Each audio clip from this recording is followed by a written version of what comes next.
तेजस्वी यादव सीधे deputy CM से PM बनेंगे।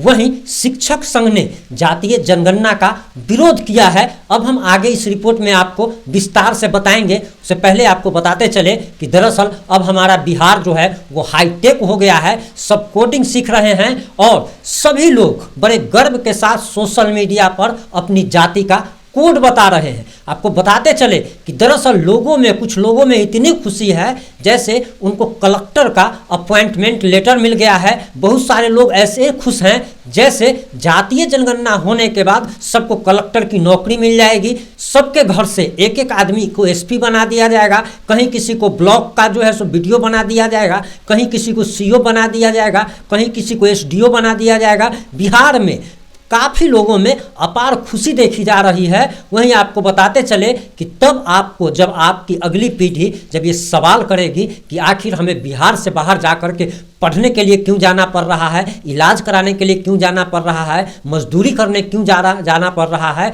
तब आपके पास कोई जवाब नहीं होगा। जब दिल्ली, मध्य प्रदेश, गुजरात विकास की नई इबारत लिख रहा होगा, हमारे बगल का यूपी में 3 लाख करोड़ का इन्वेस्टमेंट आया है और वहाँ पर उद्योग धंधे लगेंगे। वहीं बिहार की अगली पीढ़ी भी जब अपने गार्जियन से सवाल करेगी कि आखिर यहाँ पे शिक्षा रोजगार की व्यवस्था क्यों नहीं है, तो आपको जवाब देते नहीं बनेगा और आपको मुस्कुरा करके कहना पड़ेगा कि हम जातीय जनगणना से खुश थे। सरकार जातीय जनगणना करा रही थी, हमारे बीच में कोड बांटा जा रहा था, हम सभी जातियों को 215 लोगों में यानी कि हमारे बिहार वासियों को 215 भागों में तोड़ दिया गया, विभक्त कर दिया गया और हम उसकी खुशी मना रहे थे। दरअसल आपको बताते चले कि बिहार सरकार ने जो कोड जारी किया है 215 जातियां बताई गई है, उसमें से तो बहुत सारी ऐसी जातियां बताई गई है जिसका आज तक लोगों ने नाम तक नहीं सुना होगा। वहीं आपको बताते चले कि लाला को, कायस्थ को 2 जातियों में बांट दिया गया है। वहीं भूमिहार को भी 3 जातियों में बांटने की साजिश चल रही थी। और आपको बताते चले कि दरअसल शिक्षक संघ इसके लिए विरोध कर रहा है। शिक्षक संघ का कहना है कि 6:30 बजे से लेकर के अभी 10:30 साढ़े 11 बजे तक जो स्कूल चल रहा है और उसके बाद उनको दोपहर में घर घर जाकर के जातीय जनगणना करना होगा। इसके लिए शिक्षक संघ ने बताया है कि दरअसल मिड डे मील अभी जो चल रहा है उसको लेकर स्कूल में छुट्टी के बाद भी विलम्ब हो जाता है और दोपहर में कड़कती गर्मी में जातीय जनगणना करना संभव नहीं है। और शिक्षक संघ ने इसके लिए कहा है कि अगर सरकार उनकी मांगे नहीं मानती है तो वह विरोध पर उतर जाएंगी। उनका कहना है कि या तो उन्हें शिक्षण से मुक्त करके ये काम कराया जाए, क्योंकि दोनों काम एक साथ नहीं हो सकता। वहीं आपको बताते चले कि शिक्षक संघ ने इसके लिए सरकार से गहरी नाराजगी भी जताई है। उनका कहना है कि कभी उन्हें जातीय जनगणना में भेज दिया जाता है, कभी बोरा बेचने के काम में, कभी खाना बनाने के काम में, कभी कुछ करने में,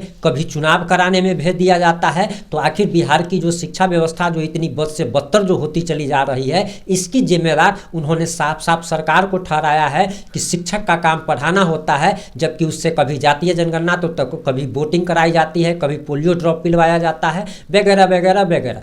अब इसको लेकर तेजस्वी यादव के बारे में भी कहा जा रहा है कि जातीय जनगणना हो जाने के बाद वे सीधे डिप्टी सीएम से पीएम बन जाएंगे। भले ही उनकी बहन सिंगापुर में रहती हो, उनके रिश्तेदार हाईटेक यूनिवर्सिटी में पढ़ रहे हो, लेकिन तेजस्वी यादव ये चाहते हैं कि लोगों को जातियों में बांटकर, और इससे लोग जो खुश आ रहे हैं, तो ऐसी बात नहीं है कि जातीय जनगणना के बाद आपको कलेक्टर का अपॉइंटमेंट लेटर दे दिया जाएगा, बल्कि जातीय जनगणना कराने के बाद ये होगा कि दरअसल पार्टियां बिहार में आपको बताते चले कि जाति पर वोट पड़ता है, जाति पर वोट डलता है और ये कड़वी सच्चाई है बिहार की। अब इससे पार्टियों को फायदा होगा, राजनीतिक पार्टियों को, कि जहाँ पे जिस जाति की ज़्यादा जनसंख्या रहेगी वहाँ से वो वैसा कैंडिडेट उस जाति का उतार सकते हैं। और ये सिर्फ राजनीतिक पार्टियां अपने फायदे के लिए कराती हैं और वो कर रही हैं, इससे जनता को कोई फायदा नहीं होने वाला है। वहीं आपकी जाति का क्या कोड है, आप लोग सोशल मीडिया पर लिख ही रहे हैं। अगर आप लोग चाहते हैं तो कमेंट बॉक्स में